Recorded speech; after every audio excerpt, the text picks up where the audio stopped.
Chers téléspectateurs, bonsoir. C'est avec une fois encore beaucoup de plaisir que je vous retrouve ce soir. Et il faut dire que ça fait un moment. La vérité, c'est que vous m'avez manqué. J'ai pensé à vous tout le temps. Et j'ai décidé aujourd'hui, coûte que vaille, d'être là. D'être là parce que, voilà, je crois vous avoir sévré un peu sur ces questions de santé, ces questions parfois très pertinentes et très importantes. Et voilà, je suis venu aujourd'hui parce que j'ai encore à vous dire, j'ai beaucoup à vous dire d'ailleurs. Je vais profiter de l'occasion pour saluer quelques personnes. Je vais commencer avec, voilà, une dame que j'aime bien, une dame que j'apprécie. Permettez, c'est ma femme. Je dis bonsoir à ma femme et je dis bonsoir à mes enfants aussi. J'ai l'assurance qu'ils regardent en ce moment. Et voilà, je voudrais saluer aussi une dame que je respecte quelque part, Madame Yankam Jeanne-Marie et ses enfants. Bonsoir à vous. Bonsoir aussi à tous mes patients. Je ne sais pas par où je veux commencer, tellement Dieu les veut nombreux. Voilà, je vous salue, vous tous. C'est-à-dire toutes ces personnes qui ont choisi de me faire confiance, qui ont choisi de remettre leur santé, je ne vais pas dire entre mes mains, mais de me donner d'être participant justement de leurs conditions physiques. Je parle de la santé, bien évidemment. Voilà, je vais vous saluer, je vais vous dire merci pour cette confiance, merci pour ce partenariat que nous avons ensemble, parce que vous avez compris que le corps c'est comme une voiture et il est un peu malheureux que dans le monde actuel où on vit, les gens prennent encore mieux soin de leur voiture qu'ils ne prennent soin de leur corps. Et la plupart du temps, un peu comme certaines personnes se comportent avec leur voiture, c'est quand ils ne démarrent plus, voilà qu'ils commencent à s'inquiéter.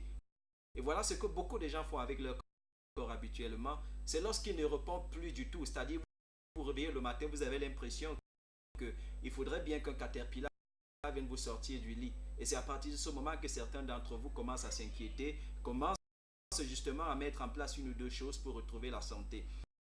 Et comme pour une voiture nécessairement qui le matin ne démarre pas, rassurez-vous, le mécanicien, si lorsqu'il s'agissait d'une petite panne, vous aurez pris 2000 et vous prendrez plus d'argent parce que la cause peut être encore bien plus sérieuse. C'est donc pareil, lorsque vous laissez les symptômes s'accumuler dans votre vie, vous laissez votre corps souffrir et souffrir jusqu'au jour où il vous dit, voilà, je ne peux plus tenir. Et alors c'est où vous courez chez les médecins. Ça va vous coûter un peu plus cher. Je connais des personnes à qui ça coûte un peu plus cher maintenant. Pourquoi? Parce qu'ils ont laissé traîner, ils ont laissé le corps souffrir au fil du temps.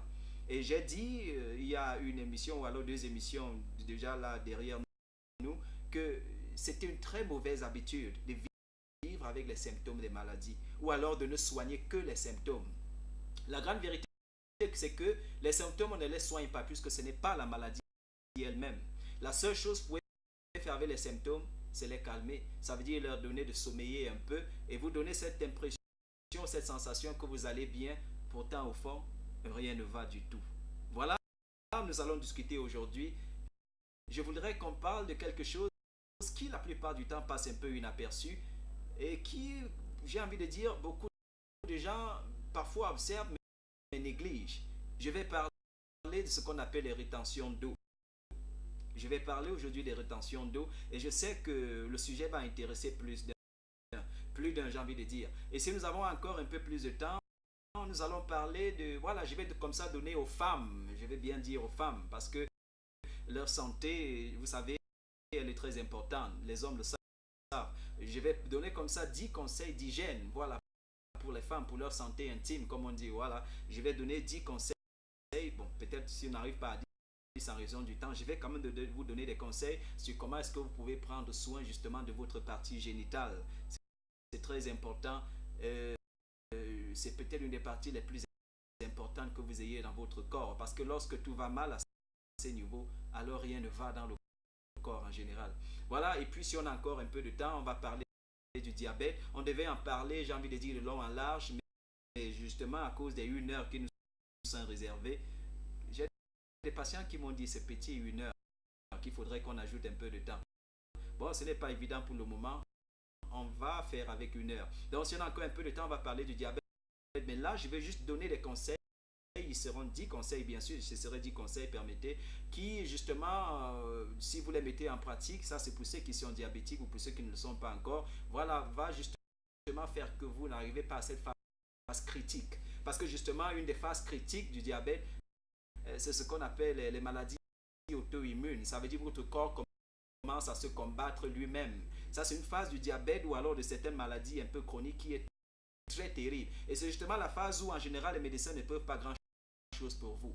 Parce que les maladies auto-immunes, c'est des maladies qu'on découvre au fur et à mesure. Ça veut dire qu'on est encore en laboratoire pour étudier qu'est-ce que c'est, qu'est-ce qui cause exactement ça. Quand au moment de donner que j'ai envie de dire ce qu'on appelle les anticorps commencent, au lieu de combattre l'ennemi dans le corps qui est la maladie, commencent plutôt à combattre le corps parce qu'ils considèrent tous les organes, toutes les parties du corps, toutes les cellules comme étant des ennemis. Ça, c'est des maladies auto-immunes. C'est déjà en Afrique, je vous rappelle, c'est même à Bafoussam. Certaines personnes ne le constatent pas, mais je peux vous rassurer qu'il y a beaucoup qui meurent dans les hôpitaux et parfois dans les maisons, simplement dû à ce que je viens d'appeler ici les maladies immunes, voilà, ou auto-immunes, permettez, maladies auto-immunes, voilà. Donc, comme à l'accoutumée, les numéros s'affichent sur votre écran. J'espère que nous n'avons pas de problème avec le son aujourd'hui. Si jamais nous l'avons, voilà, faites-nous le plaisir de nous signaler. Voilà. Et sinon, vous pouvez envoyer vos messages comme à l'accoutumée. J'ai quand même reçu des messages pendant que j'étais absent. Il faut dire que je n'ai pas été là pendant un très bon bout de temps. Et je suis là aujourd'hui et avec la grâce spéciale de Dieu, je serai encore là. Voilà, pour un bon bout de temps. Donc, parlons des rétentions d'eau. Et nous allons parler ici de 7 causes en particulier justement, qui voilà, peuvent donner à certaines personnes de souffrir des rétentions d'eau. Alors, déjà, les rétentions d'eau, c'est quoi? Juste question d'observation. Vous allez remarquer des gens qui, voilà, lorsqu'on se marie, on a porté une bague, ça passait facilement au niveau du doigt. Aujourd'hui, on ne peut pas la retirer. Peut-être faudrait aller voir, je ne sais pas trop, un forgeron ou qui que ce soit, justement, pour qu'on aide à retirer cette bague-là. Parfois, quelqu'un va croire qu'il a beaucoup pris du poids ou alors il a tellement bien mangé que la femme qu'il a épousée le nourrit tellement bien. Ça peut être un problème de rétention d'eau. Je donne juste quelques indices ici. Vous avez souvent parfois ces sensations-là qu'au niveau de vos jambes, en partant des genoux et jusqu'en bas, voilà, ça a pris du volume. Et un de ces volumes-là qui n'est pas toujours très beau à regarder.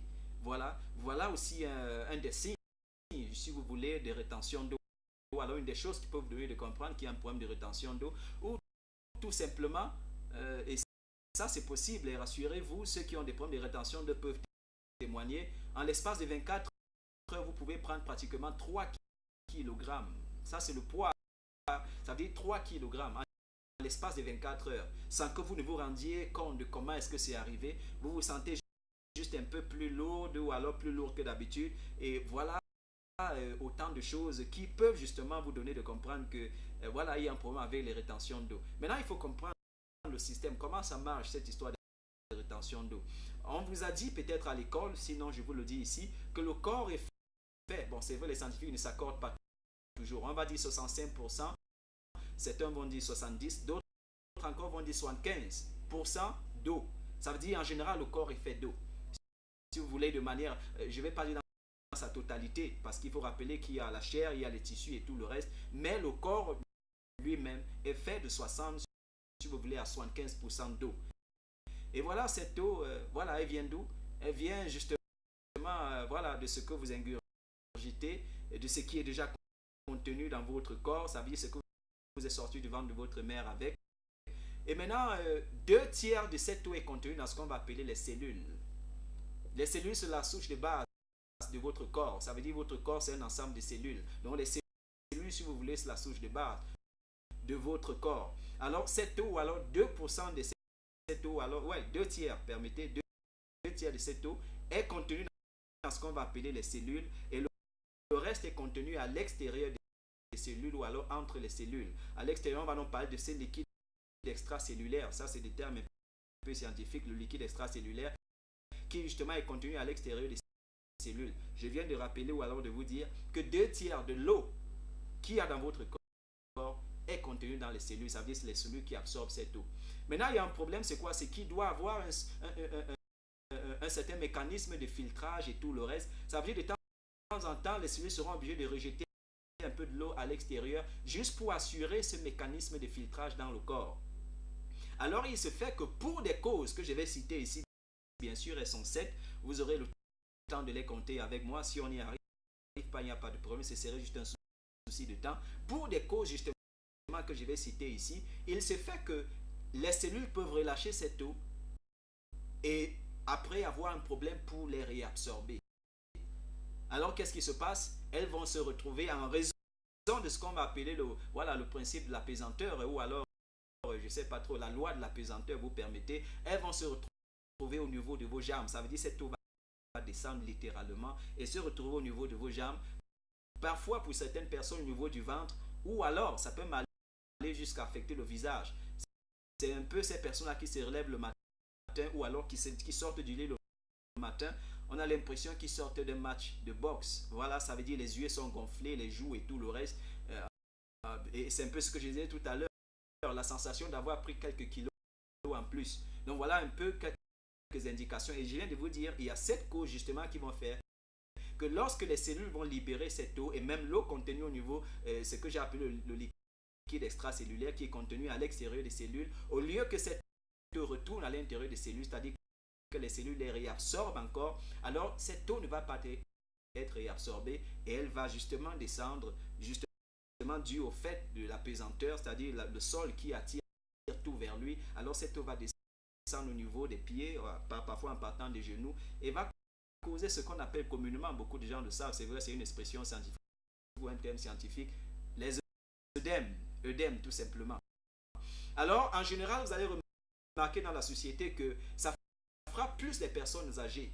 Pourquoi les personnes âgées? Justement parce que à leur niveau, le renouvellement cellulaire hormonal n'est plus le même.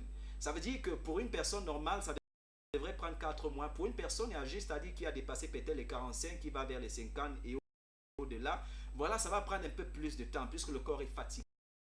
Les tissus, les cellules ne se renouvellent plus facilement, elles meurent et ne se renouvellent pas. C'est pourquoi en général les personnes âgées peuvent facilement développer des œdèmes ou simplement ce qu'on va appeler les rétentions d'eau.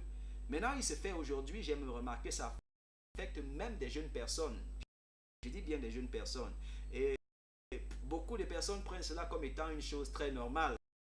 Certaines personnes vont vous dire comme voilà, l'habituel, voilà, quand je reste assise ou alors assis pendant longtemps, alors justement, j'ai les pieds qui gonflent un peu. Alors on trouve que c'est tellement normal, mais lorsqu'on va discuter ici aujourd'hui, vous allez comprendre qu'il ne faut toujours pas se réjouir lorsqu'on a un problème d'œdème ou un problème de rétention d'eau. Je ne sais pas si mon technicien, le technicien à la cabine technique, bon, il n'est pas là. Nous allons poursuivre, on aurait juste pris une transition, le temps justement que vous refaites vos idées pour qu'on parle du sujet proprement dit. Parce que vous allez remarquer aujourd'hui que les rétentions d'eau, ce n'est surtout rien avec lequel, voilà, ou alors une rétention d'eau, comme on dit, avec laquelle vous devriez vous amuser. Voilà, on va parler des causes, vous allez permettre, on parle un peu des causes. Et l'une des premières, ou alors, je ne sais pas, c'est ce qu'il y a même de plus simple et de plus banal, c'est ce qu'on va appeler les dilatations des vaisseaux sanguins, parce qu'il faut noter ici qu'une partie de cette eau qui est contenue dans le corps est contenue au niveau des vaisseaux sanguins, et ça c'est votre sang bien sûr. Alors, non seulement le sang, aussi un peu d'eau à l'intérieur. Maintenant, il y a quelque chose que je vais souligner, c'est quoi? C'est que lorsque les vaisseaux sanguins sont dilatés, alors ça relâche de l'eau qui ne va pas de réabsorber après. Ça veut dire que les vaisseaux sanguins deviennent un peu plus poreux, comme on dit. C'est-à-dire la porosité augmente. Je ne sais pas si c'est un grand mot que j'utilise, mais la porosité augmente. On dit en général qu'il y a les pores sur la peau. Vous voyez, là, on peut observer la peau de quelqu'un, on se rend compte que les pores sont visibles. Alors les mêmes choses se passent au niveau des vaisseaux sanguins qui, lorsqu'ils sont dilatés, les pores deviennent un peu plus, je vais dire, plus grands qu'habituellement. Alors après que l'eau a été relâchée, ça ne peut plus être réabsorbé. réabsorber, justement parce qu'il y a eu dilatation. Et qu'est-ce qui peut facilement causer la dilatation des vaisseaux sanguins et des tissus ou des cellules tout simplement? Chers les spectateurs, c'est la chaleur. Vous comprenez pourquoi la saison sèche, c'est vrai, elle est la bienvenue, mais avec le temps qu'il fait maintenant, dû au réchauffement climatique et tout le reste, ce n'est pas vraiment toujours nécessairement la bienvenue. Vous permettez cette longue expression. Voilà une chose toute simple qui peut causer les rétentions d'eau. Voilà, dilatation des vaisseaux sanguins qui, justement, lorsqu'ils deviennent très poreux, vont, lorsqu'ils libèrent de l'eau, ne plus être capables de les réabsorber ou alors de réabsorber cette eau. Ça, c'est une des premières causes. L'une des deuxièmes causes, c'est l'immobilité prolongée. Je parle de ces personnes qui ont choisi de devenir de vrais sédentaires. On ne bouge pas, on reste sur place, devant la télévision parfois, en train de lire un bouquin et parfois toute la journée au bureau à chercher de l'argent. Alors, parfois on utilise le mot travailler, mais je préfère dire chercher de l'argent. Voilà, parce qu'il s'agit bien plus de ça. Voilà, parce que s'il s'agissait de travailler, je ne suis pas sûr qu'il y aurait les questions de corruption. Ce n'est pas mon sujet aujourd'hui. Voilà, on cherche de l'argent et alors on passe de très longues heures derrière un bureau ou alors là derrière une table assis à compter de l'argent, à taper, à utiliser un ordinateur et tout le reste, à communiquer avec des gens de longues heures pratiquement, et pour certaines personnes plus de 10 heures sur 24 heures. C'est très, très grave. Alors l'immobilité prolongée justement peut causer voilà ce qu'on appelle des rétentions d'eau. Et chez certaines personnes et la plupart des personnes, il ne s'agit que de cela. C'est-à-dire vous allez rester immobilisé pendant très longtemps. Voilà une des causes. Et on va aller dans les causes profondes au fur et à mesure qu'on avance. Je vais aussi parler ici, là, ça va tout avoir avec l'alimentation. C'est ce qu'on appelle la consommation de sel. Vous savez, on a sur le marché aujourd'hui ce sel-là qui est consommé. Et je dis terriblement consommé. Et ils sont nombreux dans le monde aujourd'hui. Je m'associe à eux, bien sûr, pour dire que le sel qu'on consomme, le sel qu'on achète en grande surface, qu'on achète chez le boutiquier à côté de la maison, je ne sais pas s'il y a quelque chose de plus dangereux que ça. Je connais ce médecin, on l'appelle Frédéric, c'est un médecin français qui, je crois, c'était en 2009, a fait un documentaire très intéressant et qui disait qu'il y avait une chose qu'on devait supprimer de la terre et c'était le sel. Voilà, il s'agit non seulement, il ne s'agit pas du sel de mer que j'aime bien et que certaines personnes ont pris l'habitude de consommer. Voilà, si vous ne savez pas qu'on consomme le sel de mer, il y a un sel en particulier qu'on consomme.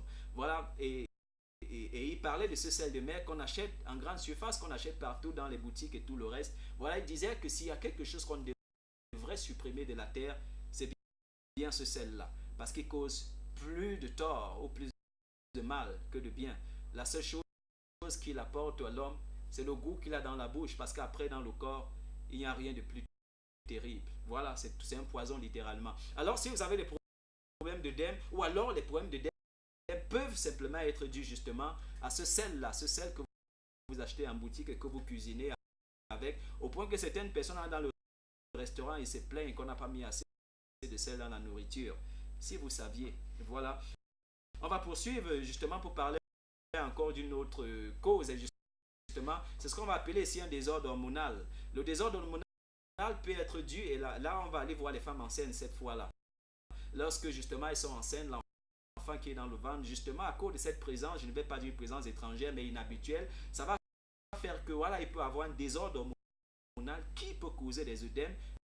Les femmes, quand vous êtes enceinte et que vous avez les pieds qui gonflent, vous ne devez pas nécessairement vous inquiéter, bien qu'il y ait des cas où il faudrait s'inquiéter. Et là, je vais aller très directement pour ne pas avoir à revenir sur ça. Si vous êtes une femme enceinte et que là, de manière très inhabituelle, les pieds commencent à gonfler et sont accompagnés, j'ai envie de dire, de fièvre et de douleur, très vite, faites-vous consulter, j'ai envie de dire, parce qu'il peut s'agir d'une hypersensibilité, voilà, est due justement à votre grossesse. Alors très vite, faites-vous consulter parce que là, après, ça peut devenir un peu compliqué. Donc, si vous êtes enceinte et que les pieds gonflent, je vais dire de manière progressive, il n'y a pas de problème. Mais si ça survient très rapidement et c'est accompagné de douleur et de fièvre, allez, faites-vous consulter très rapidement parce qu'il peut s'agir de quelque chose d'assez sérieux quand même. Maintenant, voilà, ça, il s'agit des femmes. Il s'agit aussi lorsqu'une femme va peut-être avoir ses règles. Certaines femmes, je n'ai pas dit toutes les femmes bien sûr, peuvent avoir des problèmes d'œdème lorsque voilà, les règles doivent venir. Je parle justement de cette période de menstruation et tout le reste. Voilà. Donc lorsque les règles doivent venir, à cause de ce désordre hormonal que les règles peuvent causer chez les femmes, il peut avoir un problème d'œdème.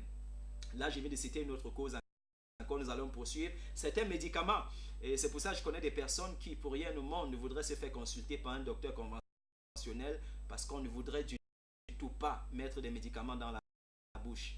Et je connais, il s'agit de mon beau-frère qui justement aussi n'aime pas les médicaments. Voilà, on préfère prendre ce qui est naturel parce que du coup, c'est un peu plus sûr. Je veux croire, c'est un peu plus sûr. C'est vrai qu'il y a beaucoup de charlatans là qui nous donnent des choses à boire qui ne sont pas toujours très bien, toujours pas la bienvenue pour le corps. Mais voilà, c'est un peu plus sûr de consommer ce qui est naturel parce que le corps est tiré du sol et du coup, il comprend mieux ce qui lui ressemble. Voilà, ça c'est ce qui est naturel. Nous allons poursuivre. Dans certains médicaments, justement, et parfois lorsque vous lisez la notice, les gens n'ont jamais compris. Moi, par exemple, surtout lorsque j'ai des patients qui vont prendre des médicaments qui voilà, sont conseillés ou alors presque au niveau de l'hôpital. Là, on a un premier message qui arrive. Ok, d'accord, voilà, je vais le lire tout à l'heure. Ok, donc, et ces personnes-là qui parfois justement vont avoir ces médicaments qui sont prescrits à l'hôpital, on n'a jamais compris pourquoi le docteur Marcel, la première chose qu'il va faire, c'est de prendre la notice qui est à l'intérieur pour lire. Parce que du coup, après, je voudrais être témoin de ce qui vous arrive, parce qu'il arrive toujours quelque chose. Il y a ces médicaments qui vous font gonfler le cœur, qui vous donnent des problèmes de palpitation, qui vous donnent des problèmes d'estomac, qui multiplient même la maladie au lieu de la soigner. Voilà, je n'ai pas dit de ne consommer pas vos médicaments. Je dis juste que certains médicaments peuvent causer des œdèmes. Certains médicaments qu'on prend en pharmacie ou alors, je ne sais pas trop, où à l'hôpital, par exemple. Voilà une autre chose, hein, certaines maladies. Et là, c'est le cas peut-être sur lequel je vais m'appesantir un peu plus. Certaines maladies, l'hypertension par exemple, la goutte, les maladies de rein, les maladies du foie, quoi d'autre? Voilà, je viens, le diabète, bien sûr. Je viens là comme ça de citer, je crois, 4 à 5 maladies qui peuvent être responsables, bien sûr, des problèmes d'œdème, c'est-à-dire les pieds qui gonflent, ou alors le cœur qui prend un peu plus d'épaisseur, ou alors des kilos qui s'ajoutent. Voilà, je vais préciser, j'ai dit je vais m'appesantir un peu sur ça. C'est pourquoi je vous disais à l'entame justement de ce thème en particulier en parlant des rétentions d'eau, qu'il faut faire très attention, qu'il ne faut pas toujours, j'ai envie de dire, lorsque vous avez des problèmes d'œdème, dire ah bon, ça arrive souvent. Non, il faut faire très attention parce que ça peut être le symptôme d'une de ces maladies que je viens de citer. Hypertension, diabète, insuffisance rénale, bien sûr, insuffisance rénale, insuffisance hépatique. Ça veut dire si vous avez un problème qui a à voir avec l'hépatite ou alors les hépatites ou alors une maladie du foie tout simplement. Voilà, vous pouvez développer des œdèmes comme étant un indice ou alors un indice permetté qui justement vous donne une indication comme quoi il y a un problème majeur, un problème sérieux dans le corps qui mérite d'être résolu. Voilà, voilà, je viens de citer, j'ai dit je vais m'appesantir un peu sur ça parce que je dis c'est bien normal, c'est très normal, c'est même très capital de savoir. C'est pour ça lorsque vous avez des œdèmes, ne vous asseyez pas à ne rien faire dans l'espoir qu'après lorsque vous vous serez déplacé un peu ça va passer parce que c'est l'habitude que certaines personnes ont pris. Après, comme je vous disais tout à l'heure, ceux-là qui ont choisi de vivre avec les symptômes, lorsque le corps ne démarre plus, je crois que c'est la partie la plus difficile et la plus compliquée. Je ne souhaite ça à personne justement d'arriver à ce niveau où vous allez commencer à faire le tour des hôpitaux. Ils sont nombreux ces personnes-là qui s'ils devaient faire le bilan, ne peuvent plus compter qu'est-ce qu'ils ont dépensé dans tel hôpital et dans tel autre. Ils ont 5 à 6 docteurs, ils ont même 10 docteurs, c'est-à-dire 10 personnes qui les suivent et la plupart du temps, ça ne change toujours rien. Et je dis, la plupart du temps, permettez que je réutilise cette expression, vous êtes un peu responsable de ce qui arrive. Pourquoi? Parce que aucune maladie ne vient vous surprendre. Non, ça n'existe pas une maladie comme ça. Ça prend toujours le temps de vous donner des petits signaux. Le corps, oh, je rends grâce à Dieu qui a fait le corps si parfait et si merveilleux. Ça vous donne toujours une indication que là, il y a quelque chose qui ne va pas. Il y a quelque chose qui ne va pas, qui mérite d'être pris en compte. Et habituellement, qu'est-ce que vous faites? Ou alors, qu'est-ce que je faisais moi aussi par le passé? On supporte. On croit qu'on est fait de fer. Et je vous ai dit, même l'acier un jour, je ne sais pas si ça se rouille, mais ça s'est détruit quand même. Voilà. Vous n'êtes pas fait de fer. Vous avez été tiré du sol. Et le sol, là, lui-même peut subir l'érosion et tout ce que ça peut subir, tremblement de terre et tout le reste. À plus forte raison, votre corps. Vous comprenez que vous ne devez pas vivre avec les symptômes. Vous ne devez pas vivre avec les signes que le corps vous offre, comme quoi il y a un problème qui ne va pas. Et la plupart du temps, chez certaines personnes, vous savez à cause des prédispositions naturelles, génétiques et même votre ADN, que vous pouvez faire un diabète parce que papa était diabétique, grand-père était diabétique, ou alors il avait une insuffisance rénale, ou alors il y avait un cas de cancer dans la famille, ou il y avait un cas d'hypertension dans la famille. Mais vous savez ça, mais vous ne faites rien pour prévenir. Parce que vous ne comprenez pas que vous, à votre tour, à cause de ces prédispositions, vous pouvez être affecté. Alors je dis, lorsque vous êtes conscient de cette petite histoire, ou alors de cette historique, justement, de santé de votre famille, il y a des choses qui, naturellement, vous devez faire pour éviter, justement, de tomber dans le même piège. C'est déjà important d'être renseigné. Très important. Alors, comme je dis, j'ai précisé quand même ces maladies-là parce que j'ai dit, la plupart du temps, les rétentions d'eau viennent de ces maladies et beaucoup négligent. Rétention d'eau aujourd'hui, on marche un peu, ça finit. Demain, ça revient. Après demain, ça revient. Jusqu'au jour où on vous dit quelque part que monsieur, madame, vous avez un problème d'insuffisance rénale et vous mettez les mains sur la tête. Pourtant, le corps, peut-être pendant 2 à 3 ans, a pris toute la peine possible à combattre jour et nuit pour vous dire, monsieur, madame, vous avez un problème, faites-vous consulter, voyez de quoi il s'agit, après quoi, justement, vous pouvez prendre les dispositions qui conviennent. Voilà, je profite justement de l'occasion, toujours pour attirer votre attention sur voilà, un bilan de santé. Je profite aussi pour saluer Cristiano. Je salue Cristiano. Je voudrais saluer Berdit. Non, je crois que c'est Bernid ou Berdit. Je ne sais pas trop le nom, j'oublie un peu. Je salue comme ça les personnes là qui ont été assez conscientes et ont choisi de faire un bilan de santé qui les a renseignés sur leurs conditions de santé aujourd'hui. Je salue M. Paulin. Je ne sais pas s'il regarde l'émission. M. Paulin, je vous salue. Je salue votre dame aussi, votre femme, si vous permettez, ça c'est des personnes qui la semaine passée ont choisi de faire un bilan de santé et qui aujourd'hui savent c'est quoi l'état physiologique dans lequel ils se retrouvent.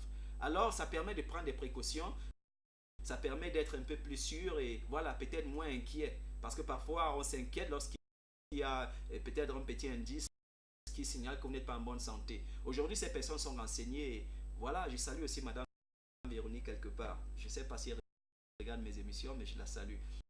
Un bilan de santé, c'est toujours la bienvenue. On va poursuivre puisqu'on parlait, des causes, de l'œdème ou alors des rétentions d'eau.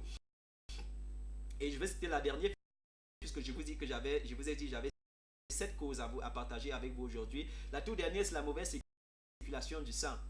Et ça, c'est commun aujourd'hui.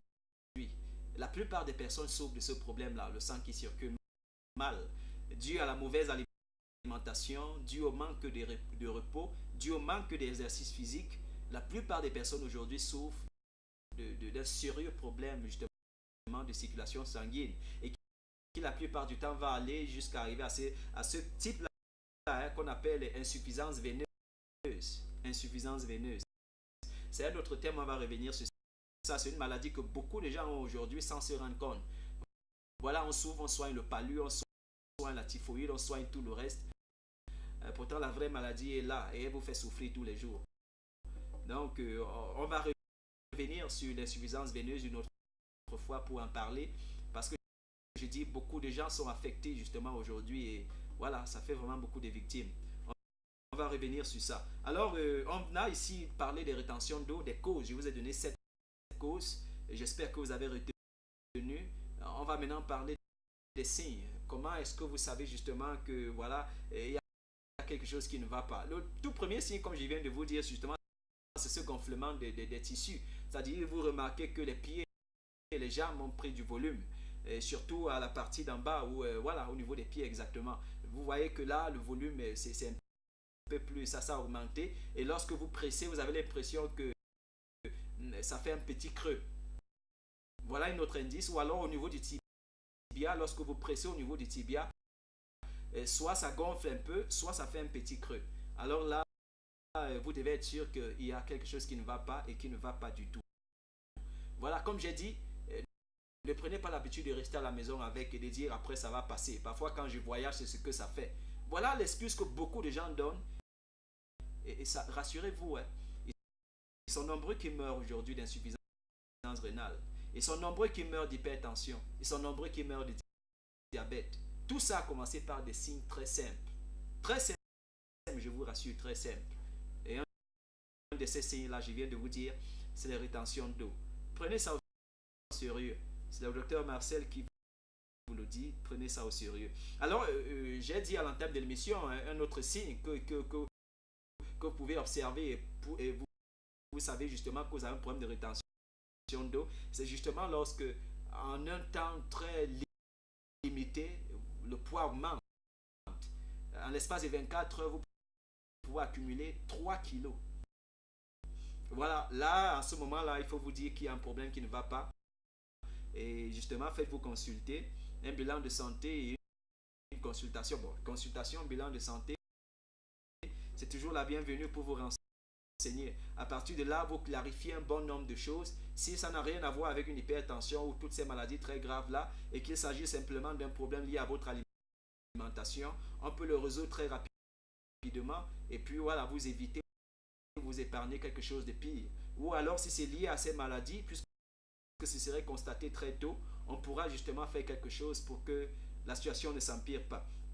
Maintenant, on va parler un peu de traitement, c'est-à-dire des choses très simples que vous pouvez faire au niveau de la maison, justement, pour résoudre le problème. Vous savez, le docteur Marcel prend toujours quand même la peine de vous donner, voilà, de vous aider un peu, de vous dire une ou deux choses que vous pouvez faire à la maison, bien que ce ne soit pas la logique, justement, parce que ce qui est important, c'est, je vous renseigne comme je le fais, pour qu'après, voilà, qu'un traitement approprié, justement, soit voilà, adapté à la situation que vous traversez. Voilà, ça veut dire qu'on se rencontre, on discute et puis on voit qu'est-ce qu'on peut faire justement pour vous aider pour ce problème-là. Alors, la première chose que vous pouvez faire, puisque je vous ai dit les traitements, ou alors le traitement des œdèmes, ou alors des rétentions d'eau, le terme scientifique qu'on lui donne, c'est, voilà, hygiéno-diététique. Ça veut dire, c'est de l'hygiène d'abord, l'hygiène voilà, naturellement, et puis la diététique, c'est-à-dire l'alimentation. Voilà un peu de quoi il s'agit. Donc, la toute première chose que vous pouvez faire, puisque je vous ai parlé de sel tout à l'heure, c'est de réduire votre consommation de sel. Si vous avez fait un voyage et que vous arrivez, vous vous rendez compte que les pieds ont gonflé, la chose la plus immédiate à faire, justement, c'est d'éviter de consommer du sel jusqu'à ce que les rétentions d'eau, justement, soient ou alors aient disparu. Donc, vous évitez tout simplement de consommer du sel, ce serait déjà très important. Et puis, deuxième chose, et vous n'allez pas comprendre, lorsqu'il y a un problème de rétention d'eau, ça veut dire que l'eau est descendue, ça se retrouve au niveau de votre jambe. Une chose qu'il faut faire, et très rapidement, c'est justement de consommer de l'eau. Il faut consommer beaucoup d'eau. Pourquoi? Parce que l'eau du corps a été, si vous voulez, pris prisonnière au niveau, pris prisonnière au niveau de vos jambes. Et il se fait justement qu'au niveau, à la partie supérieure, a besoin d'eau. Alors vous faites comment si vous ne buvez pas de l'eau? Alors très rapidement, vous devez vous hydrater en consommant beaucoup d'eau et pourquoi pas en consommant des produits qui contiennent de l'eau comme la papaye, l'ananas, si vous trouvez l'ananas biologique, bon bio si vous voulez. Voilà, si vous trouvez l'ananas qui a été cultivé sans engrais, permettez, sans pesticides et tout le reste, vous pouvez consommer. Et voilà, tout autre fruit comme la pastèque surtout. Je conseille la plupart du temps la pastèque parce que c'est un fruit qui est riche en tellement de choses, je dis bien en tellement de choses. C'est même un produit utilisé pour soigner certaines maladies. Ou un fruit, permettez, utilisé pour soigner certaines maladies. Alors donc, si vous avez un problème d'œdème ou un problème de rétention d'eau, une chose à faire, je viens de citer la première, c'est d'éviter déjà de consommer du sel pendant cette période. Une deuxième chose à faire justement, c'est de consommer beaucoup d'eau. Buvez beaucoup d'eau parce que l'eau du corps a été pris prisonnière au niveau de vos jambes. Alors consommez de l'eau pour que le corps puisse continuer de métaboliser quoi que ce soit et que justement vous n'ayez pas un problème de santé juste après que les œdèmes aient disparu. Voilà, ça c'est notre conseil que j'ai donné. Et maintenant, une autre chose, c'est une des causes que j'ai oublié de citer, là ça vient juste de me revenir à l'idée. Une des causes des œdèmes justement peut être une carence en protéines. Je parle de ces personnes qui ne mangent que des légumes et qui ont choisi de ne plus manger de viande, de ne plus manger des œufs. Et justement, en mangeant, en consommant des légumes, au lieu de prendre, j'ai envie de dire, ces protéines végétales qui justement sont très bien pour le corps aussi, du coup, vous consommez très peu de haricots, très peu de sésame, non pas de sésame, très peu de haricots, très peu de soja. Bon, je vais m'arrêter à ces deux là tout simplement, je ne vais pas poursuivre. Voilà, vous oubliez de consommer ces choses qui justement vont remplacer les protéines animales que vous avez refusé de consommer ou alors que vous avez arrêté de consommer. Donc, une carence en protéines peut causer un problème d'œdème ou alors un problème de rétention d'eau. Alors, une chose à faire justement lorsqu'il y a un problème de rétention d'eau, peut-être après un bilan de santé qui vous renseigne sur vos carences, justement, vous pouvez choisir d'adapter encore, je vais dire, les protéines à votre alimentation, justement, pour pallier à ce problème de rétention d'eau. Et une autre chose que vous pouvez faire, justement, c'est de fractionner vos repas. Ça veut dire qu'à fractionner les repas, c'est d'éviter tout d'un coup, et là, sur place, de manger tellement. Voilà, vous pouvez choisir de manger 4 fois par jour, même 5 fois si vous voulez, en très petite quantité. Donc, vous fractionnez les repas tout au long de la journée, justement pour éviter en un seul repas de tellement consommer et puis après, ça complique un peu le problème de rétention d'eau qui est déjà en place. Là, je viens de vous donner un autre conseil encore et il y a 2 autres que je vais donner peut-être pour qu'on conclue un peu sur le problème de rétention d'eau. Bougez beaucoup. Voilà, ça veut dire quoi bouger? Ça veut simplement dire faire du sport. Messieurs sédentaires, madame sédentaire, arrêtez de rester sur place et de vous occuper seulement à chercher de l'argent. Faites... pardon? Ok, on me dit à la technique qu'il faut que je prenne une transition. Vous permettez, je vais la prendre.